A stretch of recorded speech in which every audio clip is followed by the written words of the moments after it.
சிறு வயதில் பேரறிஞர் அண்ணாவுக்கும் தலைவர் கலைஞருக்கும் எப்படி நாடகத்தின் மீது பற்று வந்ததோ அதேபோல் தளபதி மு.க.ஸ்டாலின் அவர்களுக்கும் நாடகத்தின் மீது ஆர்வம் அதிகம்.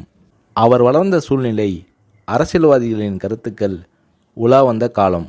அவர் உள்ளத்தில் பதிவான செய்திகளாக இருந்த காரணத்தால் அண்ணாவைப் போல் கலைஞரைப் போல் மு.க.ஸ்டாலின் அவர்களும் 1971ஆம் ஆண்டு நடைபெற்ற பொதுத் தேர்தலில் ஒரு பிரச்சார நாடகத்தை நடத்தினார்.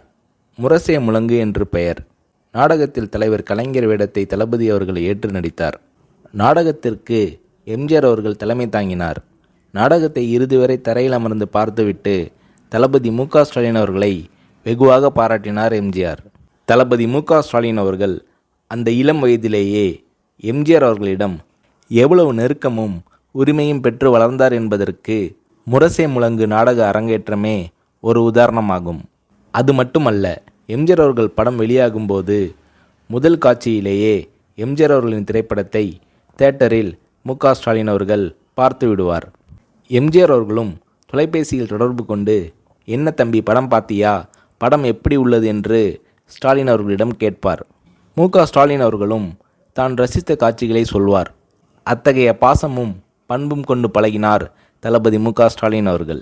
எம்ஜிஆர் அவர்களின் நல்ல ரசிகராக இருந்தார்.